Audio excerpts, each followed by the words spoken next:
কথাবার্তার এই পর্যায়ে বাইরে হইচই হতে লাগলো। আমি এবং ডিজি স্যার ঘটনা কি দেখার জন্যে বের হলাম। ঘটনা হচ্ছে অ্যাম্বুলেন্স নিয়ে একজন ডাক্তার এসেছেন, ডাক্তারের সঙ্গে পরিমল। এই বদমাইশ মনে হয় ডাক্তার নিয়ে এসেছে।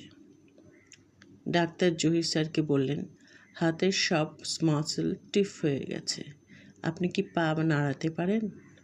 জহির স্যার বললেন, পারি, তবে পায়ের তালু গরম হয়েছে, কাউকে বলেন জুতা মোজা খুলে দিতে। হিমু আগ্রহী হয়ে জুতা মোজা খুলল। জহির স্যার কয়েকবার পা ওঠানামা করলেন। তখন হিমু বলল, জুতা মোজা খোলা মনে হয় ঠিক হয়নি, এখন মেঝের সঙ্গে পা আটকে যেতে পারে।